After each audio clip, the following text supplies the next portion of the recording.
क्योंकि आप कोई भी प्रोफेशन सोचिए, मतलब कोई भी प्रोफेशन, चाहे वो पॉलिटिशियन हो, पोइट्स हो, राइटर्स हो, कार्टूनिस्ट हो, चीफ जस्टिस ऑफ इंडिया हो, या फिर हमारे आईएएस ऑफिसर्स हो।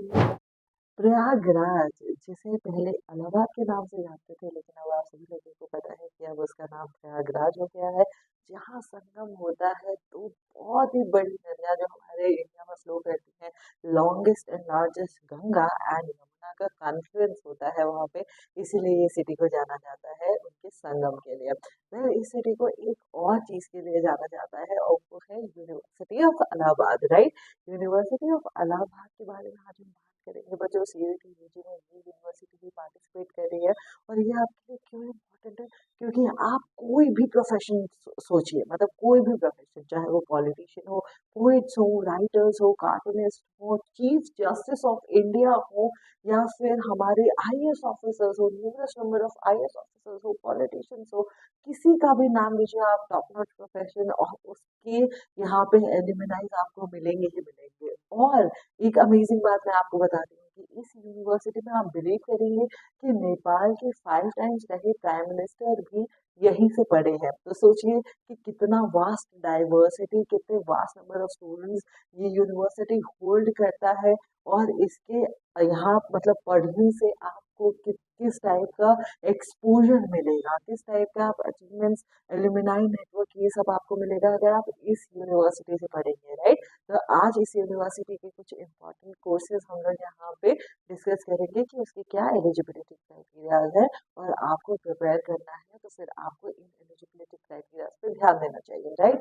तो चलिए स्टार्ट करते हैं अपने फर्स्ट कोर्स के साथ। पहला कोर्स है आपका बीकॉम, बहुत इन डिमांड कोर्स, बहुत इन डिमांड कोर्स। मतलब आप जहाँ भी जिस भी यूनिवर्सिटी में, मतलब दिल्ली यूनिवर्सिटी की अगर हम बात करें तो सभी लोगों का नॉर्मली सपना होता है कि हम दिल्ली यूनिवर्सिटी में पढ़े। उसका one of the top most course था BCom honours last year, right. तो बीकॉम बहुत ही दिमाग में रहता है बच्चों, और इसके लिए आपको क्या होना चाहिए, कॉमर्स स्ट्रीम या साइंस स्ट्रीम के जो स्टूडेंट्स हैं वो इसमें जाके पार्टिसिपेट कर सकते हैं, अगर आपने अपना 12th पास किया है कॉमर्स या साइंस स्ट्रीम से, राइट।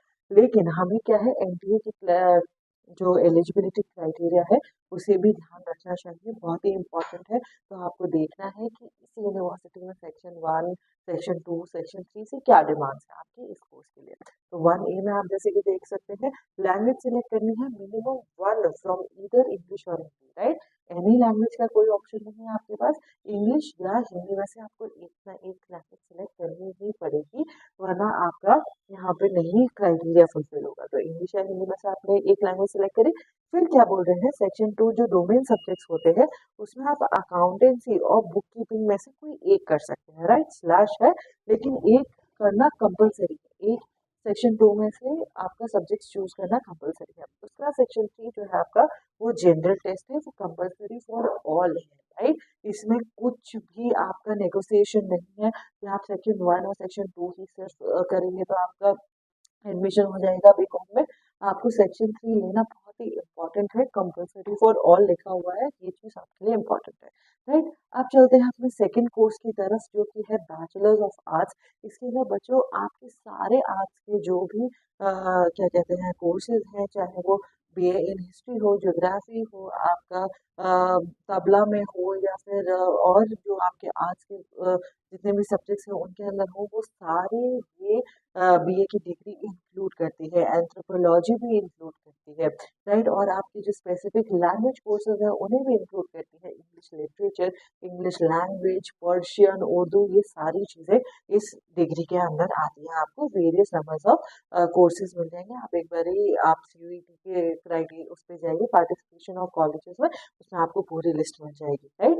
तो अब बीए अगर आपको करना है आर्ट्स में तो क्या क्राइटेरिया चाहिए आपको। पहला तो बोल रहे हैं कि भाई आपको स्पेशल कंडीशंस बोला गया है, राइट। तो आपके 12th के लिए क्या है, बीकॉम में भी यही क्राइटेरिया था कि आपको 12th से पास होना चाहिए, चाहे वो किसी भी बोर्ड से हो, सीबीएसई, आईसीएसई या स्टेट बोर्ड से।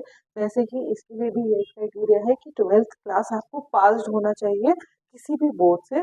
लेकिन स्पेशल क्राइटेरिया क्या है बच्चों, स्पेशल कंडीशन है कि eligibility for admission in BA music, right. तो म्यूजिक में अगर आप ये कोर्सेज चूज कर रहे हैं तो उस पर ध्यान देना है आपको, इसके लिए स्पेशल कंडीशंस है आपके लिए। क्या भाई, म्यूजिक, बीबीए, बीए ज्योग्राफी और बीए उर्दू, राइट। इन 3 कोर्सेज के लिए अगर आप किसी भी एडमिशन कराने जा रहे हैं इस यूनिवर्सिटी में, तो क्या होना चाहिए, स्टूडेंट मस्ट हैव म्यूजिक। जो अगर आप म्यूजिक में ले रहे हैं बीए, तो फिर म्यूजिक होना चाहिए आपके पास। ज्योग्राफी में कर रहे हैं तो ज्योग्राफी में, और साइंस, ज्योग्राफी और साइंस दोनों में से अगर कोई भी एक सब्जेक्ट है तो आपका ये वाला सेकंड क्राइटेरिया, जो अगर आप बीए ज्योग्राफी परस्यू करना चाहते हैं तो वो। और फिर क्या है, Urdu, respectively eight intermediate level, मतलब जो भी डिग्री आप लेना चाहते हैं, चाहे बीए उर्दू लेना चाहते हैं, तो 12th में आपके पास उर्दू होना कंपलसरी है, ये कहना चाहते हैं। अगर आप म्यूजिक से बीए करना चाहते हैं तो 12th में आपके पास म्यूजिक होना कंपलसरी है। और अगर आप बीए ज्योग्राफी करना चाहते हैं तो आपके पास 12th में ज्योग्राफी या फिर साइंस हो, तो आप इससे कोर्स परस्यू कर सकते हैं। ठीक है, ये स्पेशल कंडीशन है, इसलिए आपके लिए हाईलाइट करके दी हुई है, राइट। उसके बाद हम लोग एनटीए का क्राइटेरिया देखेंगे कि सेक्शन 1A लैंग्वेज जो है हमारा, उसमें मिनिमम एक लैंग्वेज आपको चूज करनी है। जैसे कि हमने पहले वाले प्रोग्राम में देखा था, चाहे वो इंग्लिश हो चाहे वो हिंदी हो, राइट। और इंग्लिश और हिंदी के अलावा आपके पास उर्दू, अरेबिक या Persian quota admission, the candidate should select these languages only, right. तो उनके लिए हिंदी और इंग्लिश कंपलसरी नहीं है। बाकी स्टूडेंट्स जो आपके बाकी के कोर्सेज हैं, उनके लिए जब आप अप्लाई कर रहे हैं, तब आपके लिए क्या क्राइटेरिया है कि आप एक लैंग्वेज चूज कीजिए, इंग्लिश या हिंदी, एक चूज करना कंपलसरी है। लेकिन अगर आप इन कोर्सेज में जा रहे हैं बीए परस्यू करने, क्या है वो, उर्दू, अरेबिक या पर्शियन, तो आपको इन्हीं लैंग्वेजेस को चूज करना पड़ेगा सेक्शन 1 में से, राइट, क्लियर।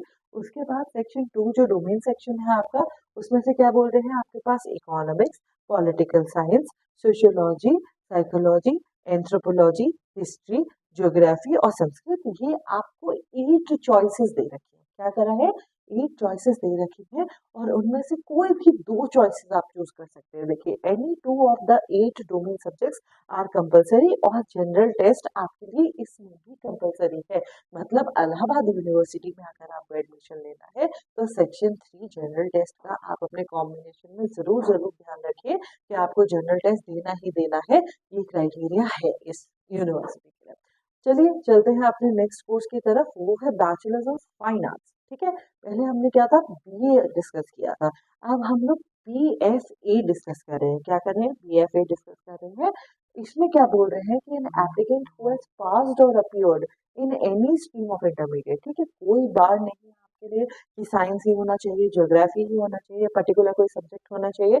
एनी स्ट्रीम आपका इंटरमीडिएट लेवल पे हो, चाहे वो सीबीएसई हो, आईसीएसई हो या यूपी स्टेट बोर्ड हो, आप बिल्कुल एलिजिबल है उसके लिए, राइट। उसके बाद सेक्शन 2 जो है आपका, उसमें क्या देखेंगे आप कि आपका फाइन आर्ट्स और विजुअल आर्ट्स का जो सेक्शन है वो आपको चूज करना है। ठीक है, आपका जो लिस्ट ऑफ सब्जेक्ट्स है उसमें से आप चूज कीजिए, ये दोनों सब्जेक्ट्स में से कोई एक, ये कंपलसरी है आपके लिए।